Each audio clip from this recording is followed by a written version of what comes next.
Assalamualaikum warahmatullahi wabarakatuh. Assalatu wassalam ala asyrafil anbiya'i wal mursalin wa ala alihi wa sahbihi ajma'in, amma ba'du. Yang terhormat Ibu Kepala SD Negeri 236 Kabupaten Sinjai, yang saya hormati Bapak Ibu Guru Tenaga Kependidikan Kabupaten SD Negeri 236 Kabupaten Sinjai.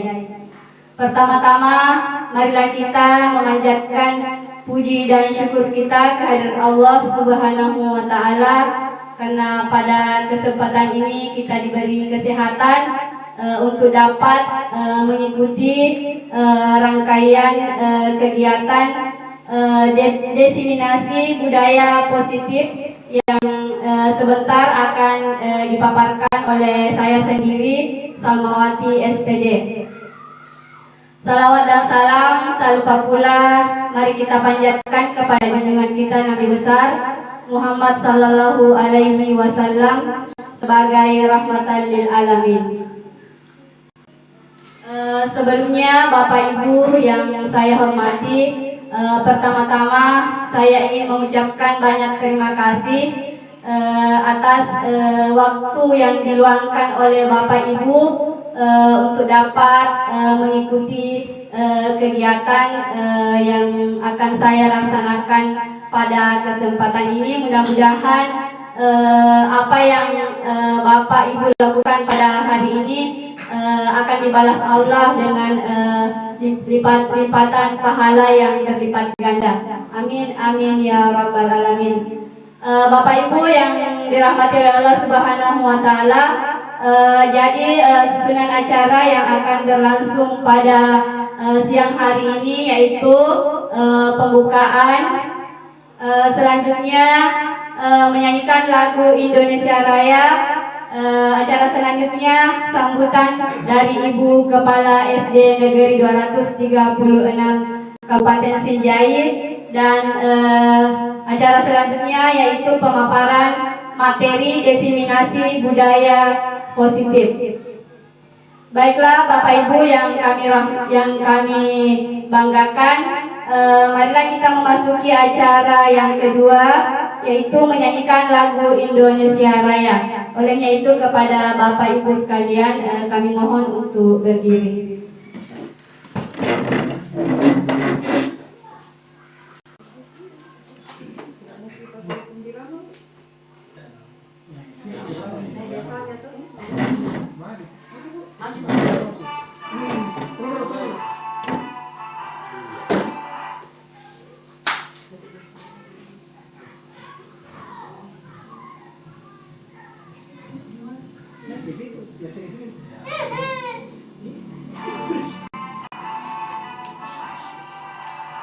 Indonesia tanah airku, tanah tumpah darahku. Di sanalah ku berdiri, jadi pandu ibuku. Indonesia kebangsaanku, bangsa dan tanah airku. Marilah kita berseru, Indonesia bersatu. Hiduplah tanahku, hiduplah negeriku, bangsaku, rakyatku semuanya. Bangunlah jiwanya, bangunlah badannya untuk Indonesia Raya. Indonesia Raya, merdeka, merdeka, tanahku, negeriku yang kucinta. Indonesia Raya, merdeka, merdeka, hiduplah Indonesia Raya. Indonesia Raya, merdeka, merdeka, tanahku, negeriku yang kucinta. Indonesia Raya, merdeka, merdeka,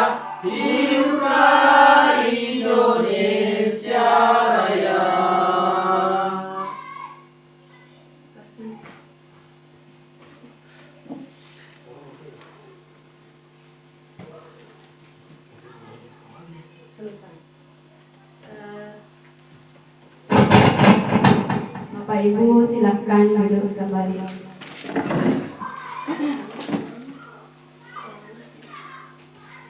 Acara selanjutnya sambutan dari Ibu Kepala Sekolah SD Negeri 236 Kabupaten Sinjai.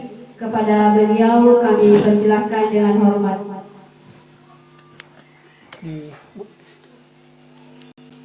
Bismillahirrahmanirrahim. Assalamualaikum warahmatullahi wabarakatuh. Waalaikumsalam warahmatullahi wabarakatuh.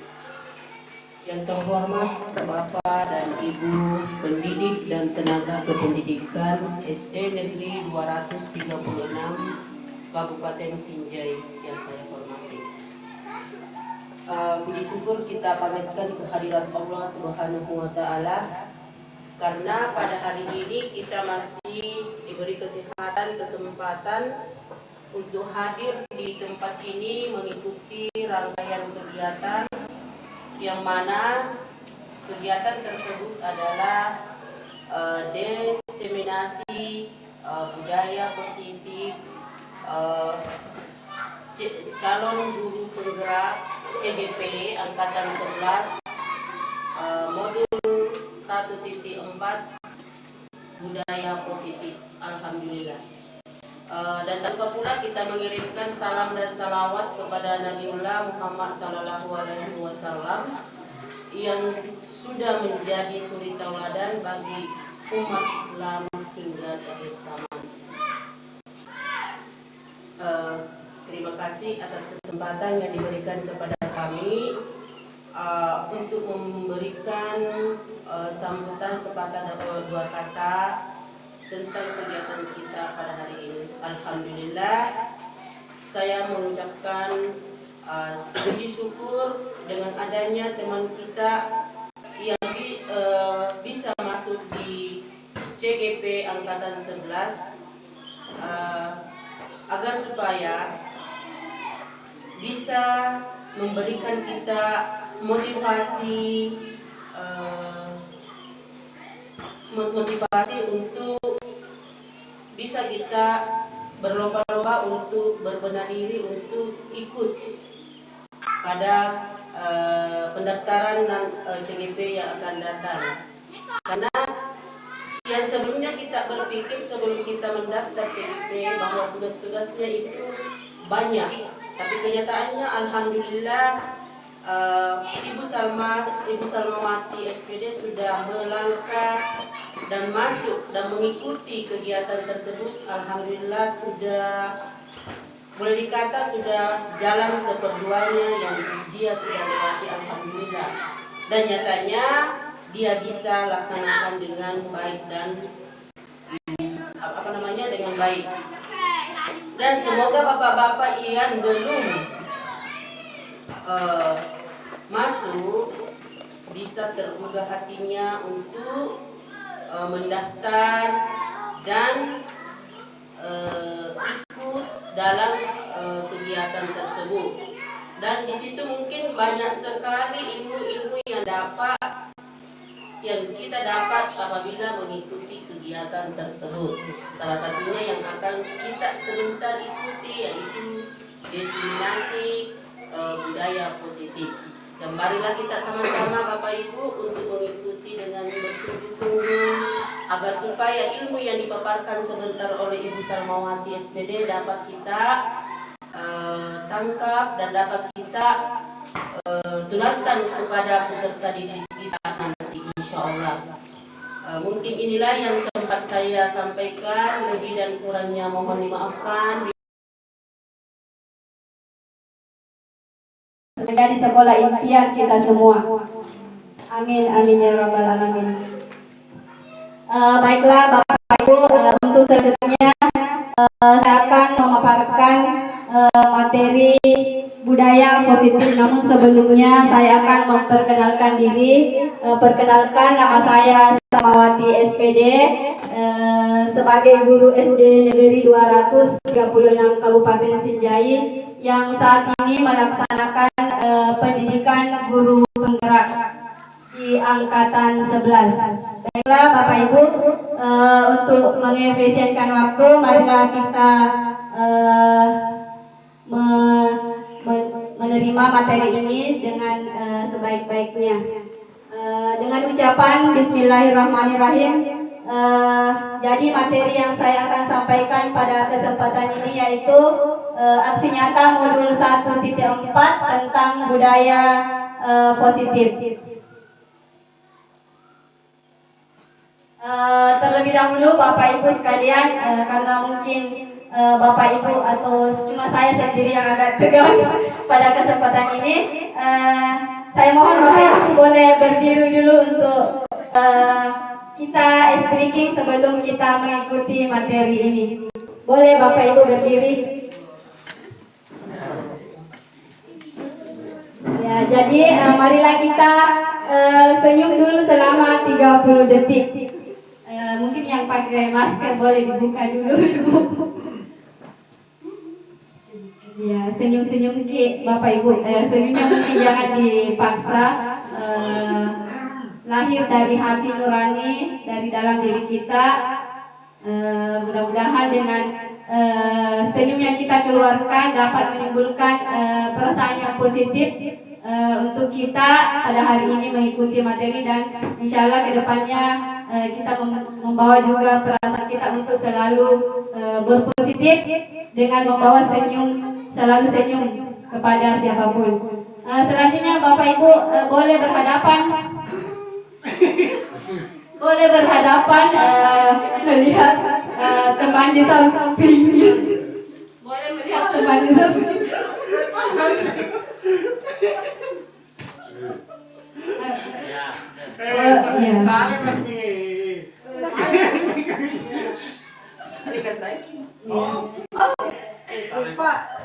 Silahkan baku tatap dan baku senyum dengan teman di sampingnya, memberikan aura positif juga kepada teman di sampingnya.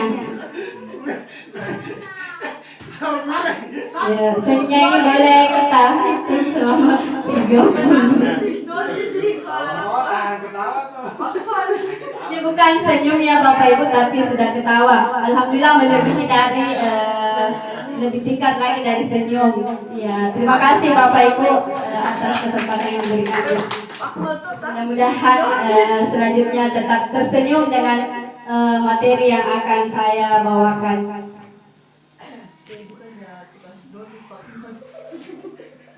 Selanjutnya Bapak Ibu, mari kita membuat kesepakatan dulu. Seperti di kelas kita, kalau kita mengikuti, sebelum kita mengikuti pembelajaran, seperti biasa kita dulu membuat kesepakatan dengan siswa kita. Semoga di dalam pembelajaran itu anak-anak merasa bertanggung jawab, merasa mengikuti hal-hal yang sudah disepakati pada saat sebelum pembelajaran. Begitu juga halnya di forum ini. Mudah-mudahan dengan kita membuat kesepakatan, kita meyakini dan mengikuti apa yang telah kita buat. Di situ yang pertama, menghargai siapapun. Jadi kita sebentar sesama Bapak Ibu guru yang sedang mengikuti diseminasi ini boleh, artinya kita harus saling menghargai sesama Bapak Ibu guru, menghargai pendapat Bapak Ibu guru, baik benar atau salah, dan tidak menganggap itu adalah suatu kesalahan. Selanjutnya menjadi pendengar yang baik. Jadi Bapak Ibu guru diharapkan untuk menjadi pendengar yang baik dalam sesi ini. Bapak Ibu boleh ditambah kesepakatan di forum ini. Pak Akmal, kira-kira kesepakatan apa yang bisa ditambahkan di poin ketiga?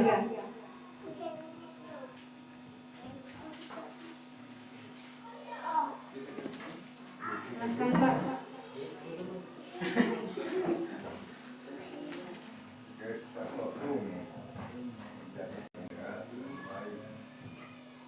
Atau Pak Hasbin boleh ikuti materi, bisa sudah gabung di situ Pak, menjadi pendengar yang baik. Ya.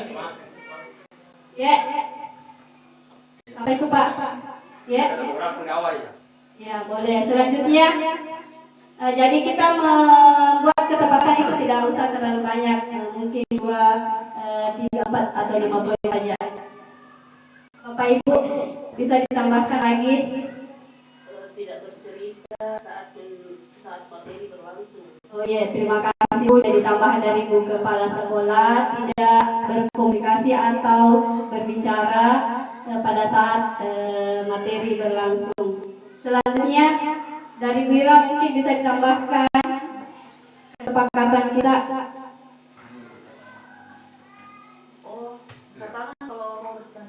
Oh iya, terima kasih. Betul sekali ya. Jadi kalau Bapak Ibu yang ingin mengajukan suatu pertanyaan atau tanggapan, boleh angkat tangan atau raise hand. Iya. Mungkin itu Bapak Ibu ya kesepakatan yang kita buat bersama, dan mudah-mudahan kita yakini dan kita laksanakan. Terima kasih Bapak Ibu. Jadi selanjutnya saya akan memasuki materi. Pertama ada pendahuluan. Di sini Ki Hajar Dewantara mengumpamakan sekolah adalah sebuah ladang tempat bersemayam bibit. Agar bibit bisa berkembang secara maksimal, maka petani dapat memperbaiki kondisi tanah, memelihara bibit tanaman seperti memberi pupuk dan air, membasmi ulat-ulat atau jamur-jamur yang mengganggu hidup bibit tanaman dan lain sebagainya. Dari uraian tersebut, kita dapat memahami bahwa sekolah diibaratkan sebagai tanah tempat bercocok tanam, sehingga guru harus mengusahakan sekolah menjadi lingkungan yang menyenangkan, menjaga dan melindungi murid dari hal-hal yang tidak baik. Dengan demikian, karakter murid tumbuh dengan baik sesuai dengan profil pelajar Pancasila. Jadi Bapak Ibu, menurut Ki Hajar Dewantara ini, bahwa sekolah kita ini dianggap sebagai ladang. Kita ini adalah sebagai petaninya. Ya, sementara murid itu adalah bibitnya. Bagaimana seorang petani mengharapkan bibit yang ditanam menjadi nanti tumbuh menjadi sesuai harapannya pada saat panen, dengan cara mengharapkan memanen nanti dengan hasil yang melimpah. Begitu juga halnya kita sebagai guru. Bagaimana pemahaman kita terhadap murid, bagaimana keinginan kita terhadap murid ke depannya agar murid kita ini menjadi anak yang kita harapkan, anak yang kita impikan. Seperti itu Bapak Ibu. Jadi kita ini menganggap diri kita adalah sebagai petani. Ya. Jadi di materi ini sebentar akan kita pahami disiplin itu apa, nilai-nilai kebajikan itu apa, restitusi itu apa, bagaimana pembentukan keyakinan kelas di sekolah kita, apa saja motivasi manusia berperilaku, dan kebutuhan dasar manusia, serta bagaimana posisi kontrol guru, orang tua, dan sebagai pemimpin. Bapak Ibu, ada mungkin dulu yang bisa memaparkan apa itu arti disiplin.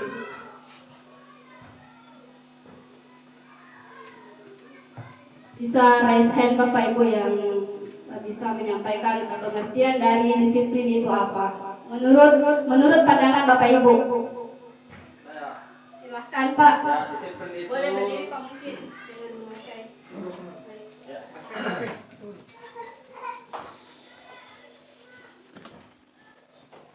Ya, baik. Menurut saya disiplin itu adalah ketepatan waktu. Terima kasih Pak Aspin Masdar. Tepuk tangan dulu buat Pak Aspin. Jadi menurut Pak Aspin itu disiplin itu adalah tepat waktu.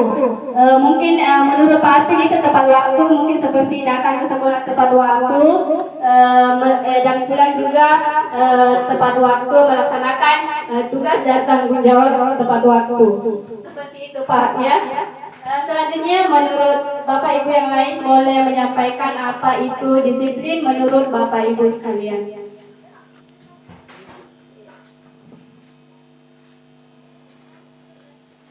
Terima kasih atas kesempatan yang diberikan kepada kami. Menurut pendapat kami bahwa disiplin adalah suatu kegiatan yang dilaksanakan yang sesuai dengan aturan tertentu yang kita sudah buat. Anggap sesuai dengan aturan yang aturan yang sudah dibuat oleh para pembentuk kebijakan. Terima kasih. Terima kasih Ibu Kepala Sekolah telah menyampaikan juga arti disiplin menurut beliau, yaitu hal yang telah ditentukan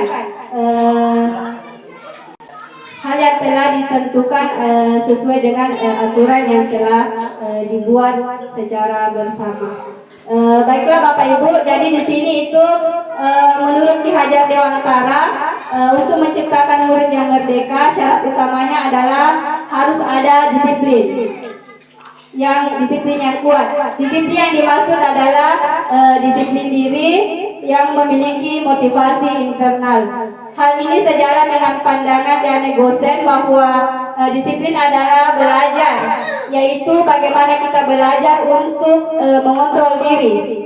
Seseorang yang memiliki disiplin diri berarti mereka bisa bertanggung jawab terhadap apa yang dilakukan karena mendasarkan tindakan mereka pada nilai-nilai kebajikan universal.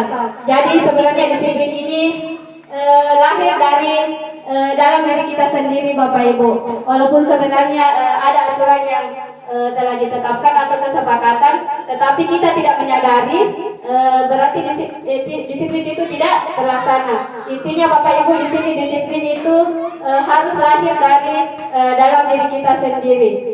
Kita harus bertanggung jawab dengan apa yang kita telah sepakati dengan aturan atau kesepakatan tersebut.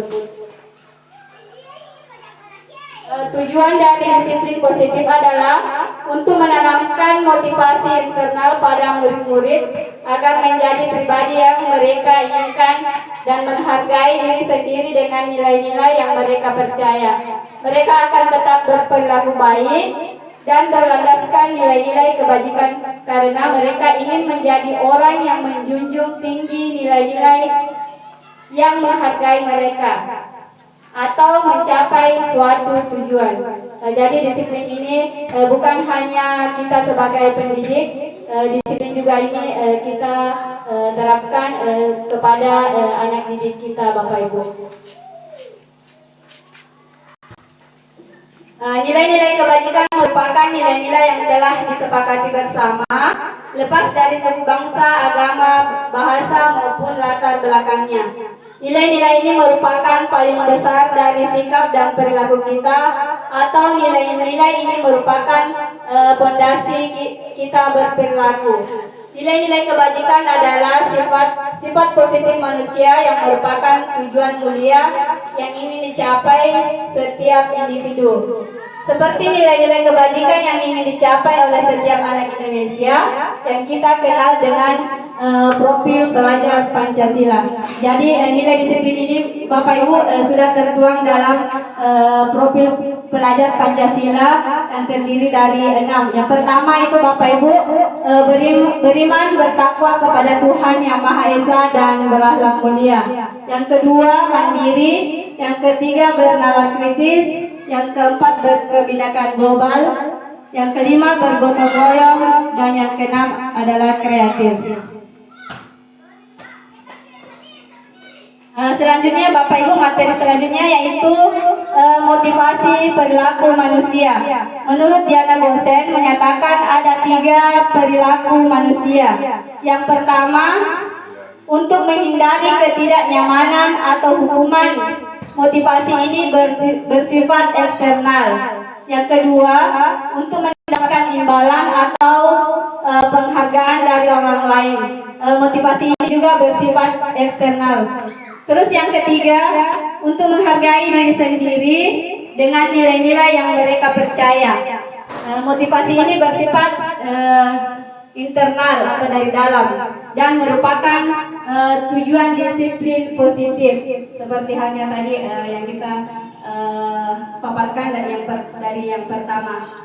Bapak Ibu sekalian, dari ketiga motivasi perilaku manusia di atas, kira-kira posisi kita sebagai Bapak Ibu, kita berada di posisi mana? Bapak Ibu sekalian, apakah kita melakukan disiplin karena menghindari hukuman atau karena merasa tidak nyaman, atau kita melaksanakan kedisiplinan itu karena ingin mengharapkan imbalan, atau yang poin yang ketiga itu menghargai diri kita. Seperti yang saya tadi katakan bahwa disiplin itu lahir dari dalam diri kita, bukan karena pengaruh dari luar. Begitu Bapak Ibu. Jadi mungkin kita bisa membaca diri kita bahwa kita berada di posisi mana Bapak Ibu. Ya Bapak Ibu, jadi mudah-mudahan posisi perilaku manusia itu kita harapkan berada di poin yang ketiga. Selanjutnya Bapak Ibu, materi selanjutnya yaitu restitusi. Kira-kira Bapak Ibu apakah pernah sebelumnya mendengar apa itu restitusi? Akmal, apakah sebelumnya pernah mendengar apa itu restitusi? Restitusi itu yang pernah saya dengar adalah memberikan suatu wejangan kepada anak-anak yang memiliki masalah tanpa memberikan hukuman. Menurut yang pernah saya baca dan dengar, entah masih ada lanjutannya. Ya, betul sekali Ibu. Jadi restitusi itu hal yang kita berikan kepada anak didik kita tanpa adanya hukuman. Iya, tidak menghukum anak didik, kita merestitusi. Jadi anak-anak itu ketika melakukan kesalahan baru kita restitusi tanpa mengait-ngaitkan permasalahannya, tanpa membuat anak-anak tersebut merasa bersalah. Seperti itu Bapak Ibu. Jadi betul sekali yang telah disampaikan oleh Ibu Kepala Sekolah. Terima kasih Bu. Jadi sebuah cara menanamkan disiplin positif pada murid. Di sini restitusi adalah proses menciptakan kondisi murid untuk memperbaiki kesalahan mereka sehingga mereka bisa kembali kepada kelompok mereka dengan karakter yang lebih kuat. Ya, jadi betul sekali dengan Ibu yang disampaikan oleh Ibu tadi. Restitusi juga adalah proses kolaboratif yang mengajarkan murid untuk mencari solusi. Ya, jadi dari permasalahan anak tersebut, dari kesalahan yang anak-anak perbuat, kita mencari solusi hal apa yang kita lakukan untuk kedepannya anak-anak tersebut tidak mengulangi kembali kesalahan yang pernah dibuat. Kemudian restitusi itu membantu murid menjadi lebih memiliki tujuan, disiplin positif dan memulihkan dirinya setelah berbuat salah. Penekanannya bukanlah pada bagaimana berperilaku untuk menyenangkan orang lain atau menghindari ketidaknyamanan. Namun tujuannya adalah menjadi orang yang menghargai nilai-nilai kebajikan yang mereka percayai. Di sini Bapak Ibu ada 9 ciri-ciri restitusi. Yang pertama, belajar dari kesalahan, bukan menebus kesalahan. Jadi kita di sini bisa paham Bapak Ibu ya, bukan belajar dari kesalahan, tetapi menebus. Bukan menebus kesalahan, tapi belajar dari kesalahan. Memperbaiki hubungan. Setelah mungkin kita restitusi anak, mungkin hubungan kita dengan anak itu menjadi lebih dekat lagi, Bapak Ibu. Menawarkan, bukan memaksa. Yang keempat, restitusi diri adalah cara terbaik. Menuntun untuk melihat ke dalam diri. Yang keenam, mencari kebutuhan dasar yang mendasari tindakan. Yang ketujuh, berfokus pada karakter, bukan tindakan. Yang kedelapan, berfokus pada solusi.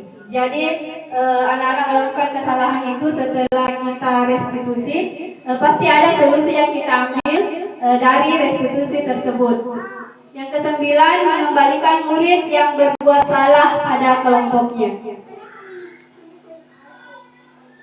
Nilai-nilai keselamatan atau kesehatan inilah yang kita sebut sebagai suatu keyakinan, yaitu nilai-nilai kebajikan universal yang disepakati secara tersirat dan tersurat, lepas dari latar belakang suku, negara, bahasa maupun agama. Jadi Bapak Ibu, di sini ada pertanyaan, bagaimana pembentukan keyakinan kelas sekolah sebagai nilai-nilai kebajikan yang diyakini bersama? Jadi di sini Bapak Ibu ada keyakinan yang kita yakini bersama. Seperti tadi kan saya bahasakan bahwa di setiap kelas pasti Bapak Ibu sudah membuat yang namanya keyakinan kelas. Jadi keyakinan kelas yang kita buat itu kita harus yakini dan kita harus mempertanggungjawabkan secara bersama-sama antara Bapak, Ibu guru dan siswa. Di sini keyakinan kelas sekolah bersifat lebih abstrak daripada peraturan yang lebih rinci dan konkret. Keyakinan kelas sekolah berupa pertanyaan-pertanyaan universal. Pernyataan keyakinan kelas sekolah senantiasa dibuat dalam bentuk yang positif. Jadi beda itu Bapak Ibu ya dengan yang namanya peraturan kelas dan keyakinan kelas.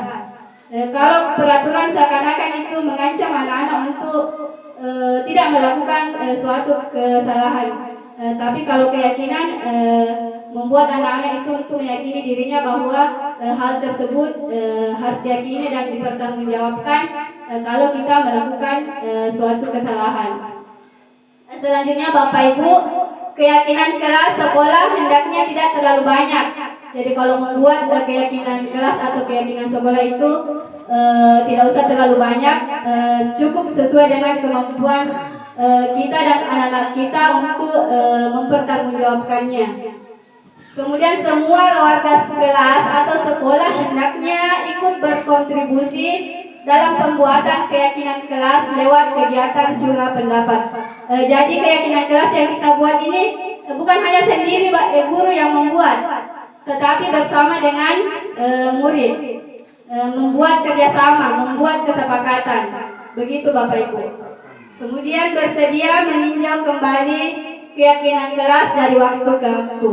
Jadi bukan hanya keyakinan kita buat itu lalu kita pajang, ya Bapak Ibu, tapi sewaktu-waktu kita mengingatkan ke peserta didik kita bahwa ini keyakinan kita, atau mungkin peserta didik ada yang melakukan kesalahan, kita kembali ke kesepakatan kelas yang kita buat. Kita tanyakan kepada anak didik kita bilang bahwa kesepakatan yang kita buat ini apakah anakku masih ingat ketika melakukan suatu kesalahan. Jadi materi selanjutnya yaitu kebutuhan dasar manusia. Namun Bapak Ibu, saya melihat Bapak Ibu mungkin agak mau refresh otak Bapak Ibu di. Jadi Bapak Ibu boleh berdiri kembali untuk menyegarkan.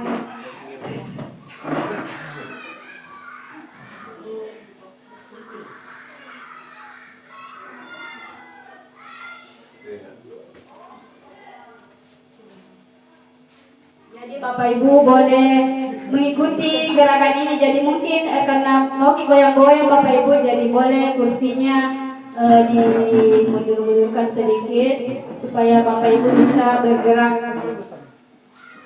Pindah dulu nih kamera. Kasih di sana nih.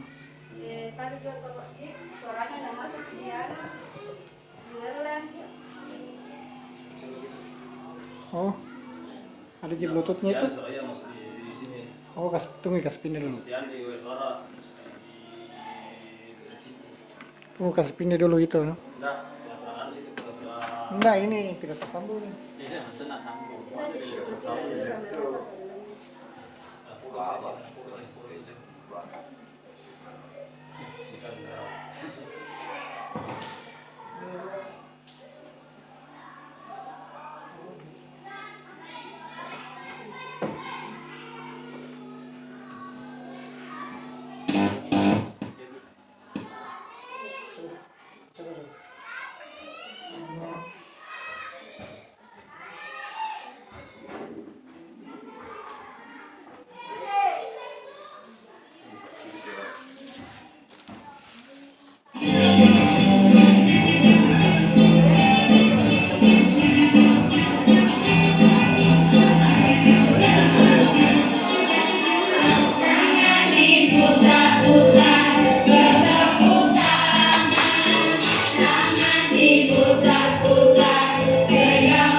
Sama. Sama. Lagi.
Jadi bagaimana perasaannya Bapak Ibu setelah ice breaking? Putar-putar Ki. Alhamdulillah putar semua.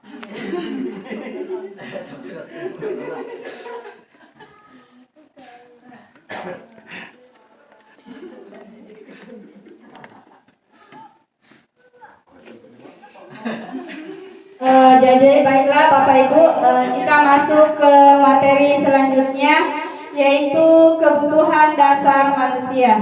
Namun terlebih dahulu Bapak Ibu, kebutuhan dasar manusia itu kira-kira seperti apa Bapak Ibu? Ya, menurut Pak Akmal itu kebutuhan makanan. Kalau menurut Wira kebutuhan itu seperti apa Wira? Kebutuhan kesehatan Wira ya? Iya. Kalau Bu Cahaya, kalau menurut Bu Cahaya, selama hidup Bu Cahaya, kebutuhan apa yang selama ini Bu Cahaya harapkan? Awas, ya, mengancam Bapak Ibu ya, bukan hanya mengancam tapi nada bicaranya yang penuh penekanan, keras, seperti itu Bapak Ibu. Kamu selalu saja bersalah, seperti itu Bapak Ibu, kata-kata yang sering keluar sebagai penghukum. Contoh lainnya, selalu yang keras disertai. Mungkin sering kita laksanakan tanpa sadar Bapak Ibu, sering kita lakukan kalau kita memberikan tugas kepada peserta didik kita, kan peserta didik agak lambat atau apa, langsung kita marahi, langsung kita tegur. Seperti itu Bapak Ibu, sebagai penghukum. Di sini sebagai pembuat merasa bersalah. Pada posisi ini biasanya guru akan bersuara lebih lembut, agak-agak turun lagi dari tadi sebagai penghukum. Tapi ini juga salah sebenarnya Bapak Ibu. Pembuat merasa bersalah kan menggunakan keheningan yang membuat orang lain merasa tidak nyaman, bersalah atau rendah diri. Kata-kata yang keluar dengan lembut, akan tetapi contohnya ya Bapak Ibu, ibu sangat kecewa sekali dengan kamu. Seperti itu. Karena kata-kata kecewa ini, jadi anak peserta didik ini merasa bersalah karena keluarnya kata kecewa dari mulut dari pendidik. Contoh lainnya, berapa kali Bapak harus memberitahu kamu ya? Gimana coba kalau orang tua kamu tahu kamu berbuat begini, ya seakan-akan memberikan ancaman ya Bapak Ibu. Jadi anak-anak merasa bersalah dengan kata-kata yang kita berikan. Selanjutnya, sebagai teman, guru pada posisi ini tidak akan menyakiti murid, namun akan tetap berupaya mengontrol murid melalui persuasi. Posisi teman pada guru biasa negatif atau positif. Positif di sini berupa hubungan baik yang terjalin antara guru dan murid. Guru di posisi teman menggunakan hubungan baik dan humor untuk mempengaruhi seseorang. Mereka akan berkata, contohnya, ayo bantulah dari Bapak ya. Posisi terakhir adalah posisi manajer, di mana guru berbuat sesuatu bersama dengan murid, mempersilahkan murid mempertanggungjawabkan perilakunya, mendukung murid agar dapat menemukan solusi atas permasalahannya. Seorang manajer telah memiliki keterampilan posisi teman maupun pemantau, dan dengan demikian bisa jadi di waktu-waktu tertentu kembali kepada kedua posisi tersebut bila diperlukan. Namun bila kita menginginkan murid-murid kita menjadi manusia merdeka, mandiri dan bertanggung jawab, maka kita perlu mengacu kepada restitusi. Jadi kembali kepada restitusi Bapak Ibu ya. Jadi restitusi itu sangatlah perlu ketika anak-anak melakukan suatu kesalahan.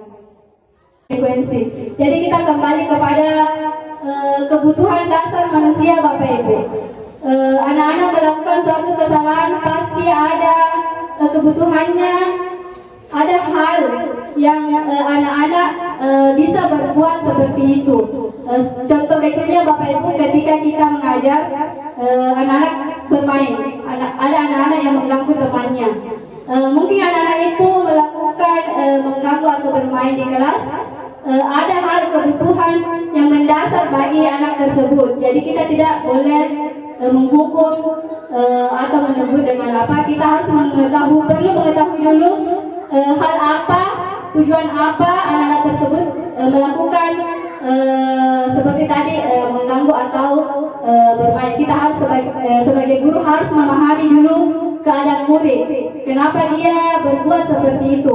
Apakah dia karena ingin diperhatikan atau karena ada hal lain, kebutuhan lain yang mendasar dari murid tersebut? Seperti itu Bapak Ibu. Jadi kita melakukan restitusi. Kata-kata yang biasa disampaikan oleh seorang manajer seperti ini Bapak Ibu ya. Apa yang kita yakini kembali kepada tadi Bapak Ibu, keyakinan kelas. Misalnya contohnya anak-anak itu mengganggu temannya ya. Kita bertanya, Nak, apa yang kamu lakukan sehingga kamu berbuat seperti itu? Kita meyakinkan dulu kepada peserta didik tersebut kenapa dia berbuat seperti itu. Jangan langsung menegur kepada inti permasalahannya. Kemudian pertanyaan selanjutnya yang biasa diucapkan oleh sebagai manajer, apakah kamu meyakininya? Jadi sebenarnya kita bertanya kepada peserta didik kita, kenapa kamu melakukan itu? Apakah kamu melakukan itu adalah suatu hal yang benar? Kita kembali tanyakan kepada peserta didik kita, apakah perbuatannya itu benar menurut dia? Otomatis peserta didik kita akan menjawab, tidak Bu, salah Bu, seperti itu. Kemudian jika kamu meyakininya, apakah kamu bersedia memperbaikinya? Seperti tadi Bapak Ibu ya, kenapa kamu melakukannya? Apakah kamu melakukannya itu menganggap kamu itu adalah suatu hal yang baik? Mungkin anak berkata tidak Bu, salah Bu. Kita kembali bertanya, apakah kamu meyakininya? Apakah kamu bersedia memperbaikinya? Pasti anak-anak akan bertanggung jawab kepada dirinya. Dan dia berkata, "Ya Bu, saya bersedia untuk memperbaikinya." Jadi dari awal kita bertanya Bapak Ibu ya, di situ kita melihat bahwa kita tidak memberikan hukuman kepada peserta didik kita tidak memberikan perasaan bersalah kepada peserta didik kita dengan hal-hal yang kita berikan pertanyaan tadi. Di sini selanjutnya yaitu segitiga restitusi. Jadi kembali kepada kesalahan peserta didik Bapak Ibu ya. Jadi hal yang kita lakukan adalah melakukan restitusi. Jadi restitusi itu ada disebut dengan segitiga restitusi. Terdiri dari 3 yaitu yang paling mendasar itu yang paling bawah Bapak Ibu yaitu menstabilkan identitas, yang sebelah kiri validasi tindakan yang salah, dan yang selanjutnya menanyakan keyakinan. Jadi sudah masuk tadi Bapak Ibu itu yang tentang hal posisi kontrol yang dilakukan seorang guru sebagai manajer.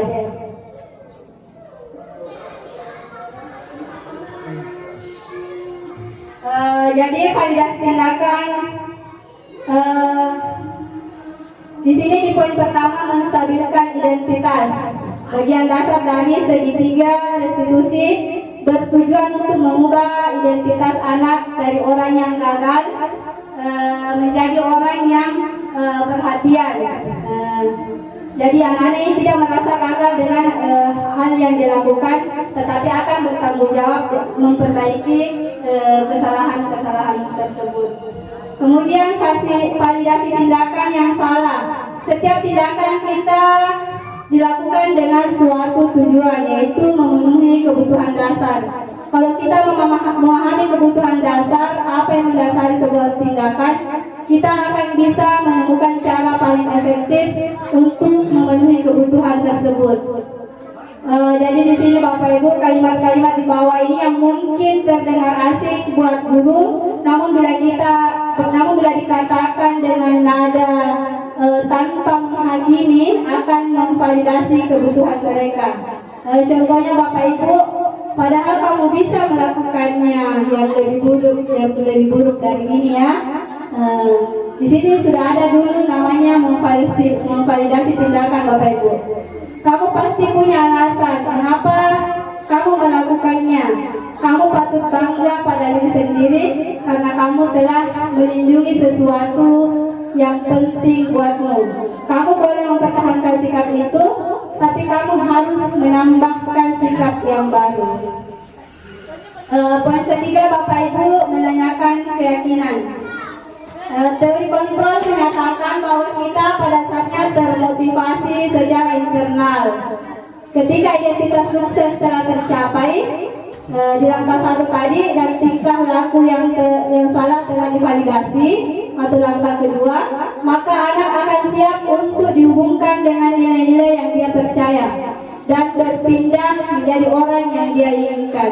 Pertanyaan-pertanyaan yang sering timbul Bapak Ibu, apa yang kita percaya sebagai kelas atau keluarga? Apa nilai-nilai umum yang kita telah sepakati? Selanjutnya, apa bayangan kita tentang kelas yang ideal? Kamu mau jadi orang yang seperti apa?